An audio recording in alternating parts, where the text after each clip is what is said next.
Good morning, students. This is your English class. Now we are studying chapter 11 in your English grammar book, that is about the topic passive constructions. Students, in the previous class, we have already studied the first part of this chapter. Today in this class, we are going to study the second part of this chapter. So students, let's open page number 58 in your English grammar book and start read from here. Passive construction of double object type sentences. Okay? जब किसी sentence में दो object रहता है, double object रहता है, तब उसी सेंटेंस को कैसे पैसिव फॉर्म में ट्रांसफर किया जाता है, उसके बारे में हमको अभी पढ़ना है. Some sentences have two objects. कुछ सेंटेंसेस रहता है जिसमें दो ऑब्जेक्ट्स रहता है. For example, she gave me a gift. Okay, एक सेंटेंस है, इस सेंटेंस में टू ऑब्जेक्ट्स है. एक है मी, दूसरा है अ गिफ्ट.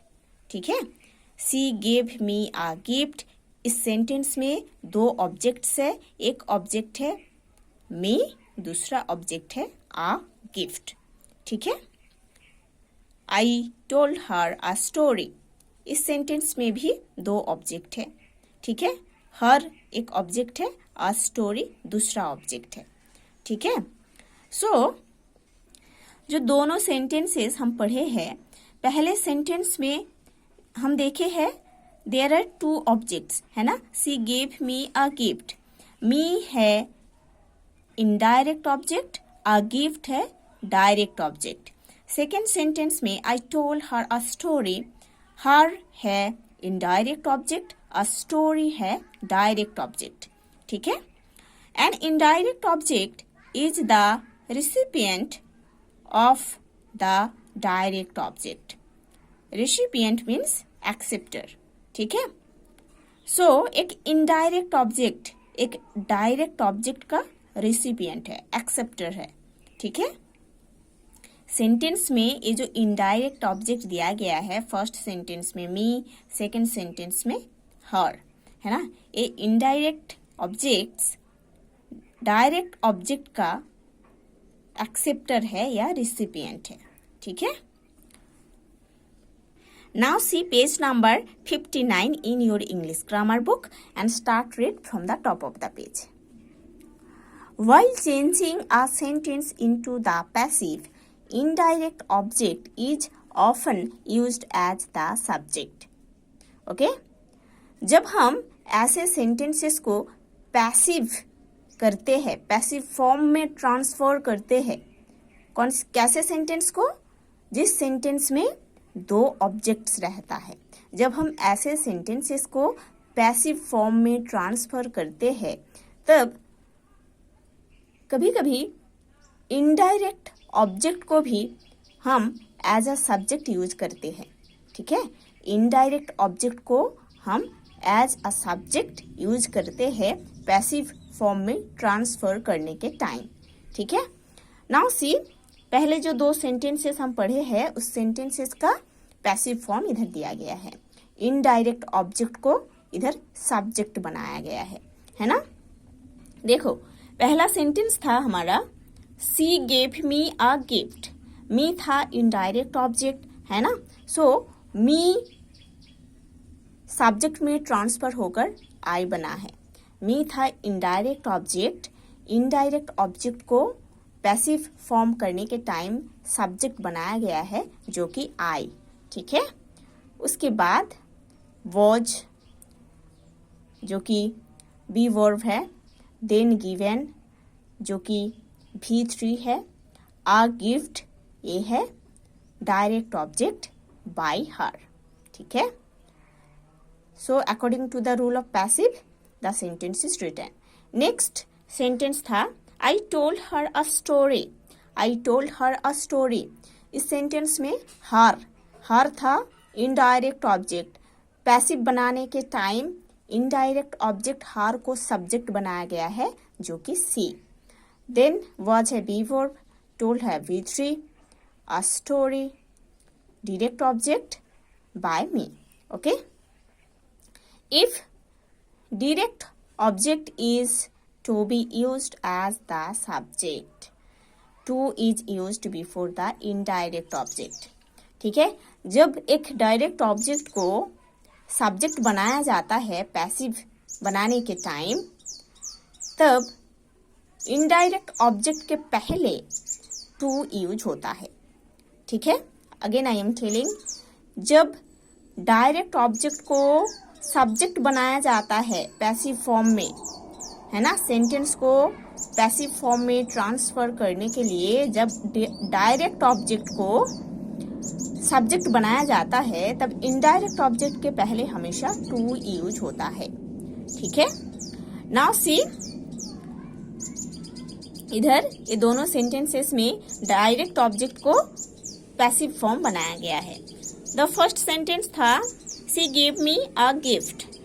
अ गिफ्ट है डायरेक्ट ऑब्जेक्ट, अ गिफ्ट है डायरेक्ट ऑब्जेक्ट. इस डायरेक्ट ऑब्जेक्ट अ गिफ्ट को इधर सब्जेक्ट बनाया गया है. A gift was given to me by her. ठीक है, मी है इनडायरेक्ट ऑब्जेक्ट, उसके पहले टू यूज हुआ है अकॉर्डिंग टू दिस रूल. ठीक है, सेकेंड सेंटेंस था आई टोल्ड हर अ स्टोरी. इस सेंटेंस में अ स्टोरी डायरेक्ट ऑब्जेक्ट है. ठीक है, अ स्टोरी को इधर सब्जेक्ट बनाया गया है. डायरेक्ट ऑब्जेक्ट को इधर सब्जेक्ट बनाया गया है पैसिव फॉर्म में ट्रांसफर करने के time. Then be verb was is used, then told, this is the V3 to her. Her is the indirect object, उसके पहले टू यूज हुआ है by me. Okay, given below are some more examples. नीचे और भी कुछ examples दिया गया है, 2 एग्जाम्पल्स दिया गया है. Number 1, she gave me a comic. This is active. This sentence is given in active form. ठीक है, इसको पैसिव कैसे बनाया गया है देखो. इस सेंटेंस में भी देखो 2 ऑब्जेक्ट्स है, एक है मी, दूसरा है अ कॉमिक. मी है इनडायरेक्ट ऑब्जेक्ट, अ कॉमिक है डायरेक्ट ऑब्जेक्ट. ठीक है, ये एक्टिव फॉर्म में है, उसको पैसिव कैसे बनाया गया है देखो. पहले जो इनडायरेक्ट ऑब्जेक्ट मी है उसको सब्जेक्ट बनाया गया है आई.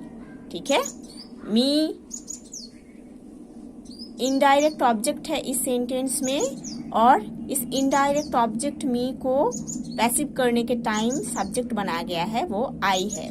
उसके बाद वॉज बी वर्ब यूज हुआ है, गिवन V3 यूज हुई है, अ कॉमिक ये है direct object by her, passive है.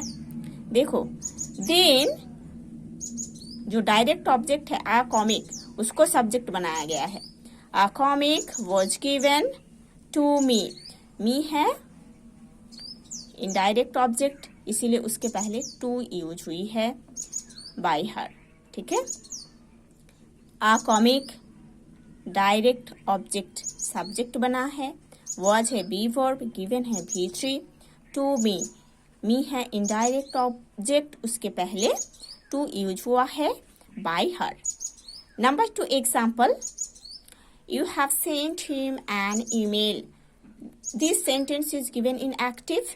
ठीक है, इस सेंटेंस में भी 2 ऑब्जेक्ट्स है, एक है हिम, दूसरा है एन ईमेल. हिम है इनडायरेक्ट ऑब्जेक्ट, एन ईमेल है डायरेक्ट ऑब्जेक्ट. पहले इनडायरेक्ट ऑब्जेक्ट हिम को सब्जेक्ट बनाया गया है जो कि ही. ठीक है, पैसिव फॉर्म में ट्रांसफर करने के टाइम ये इनडायरेक्ट ऑब्जेक्ट हिम को सब्जेक्ट बनाया गया है जो कि ही. उसके बाद ही के बाद हमेशा हैज यूज होता है, हैज प्लस उसके साथ बीन प्लस उसके साथ V3. देन है एन ईमेल जो कि डायरेक्ट ऑब्जेक्ट है, देन बाय यू. ठीक है, नेक्स्ट पैसिव फॉर्म है जो कि डायरेक्ट ऑब्जेक्ट एन ईमेल को सब्जेक्ट बनाया गया है. एन ईमेल एक email has been sent to him. Him है इनडायरेक्ट ऑब्जेक्ट उसके पहले टू यूज हुई है, by you, this is the passive form. ठीक है, so students you have to study to this portion. In the next class we will study the next part of this chapter.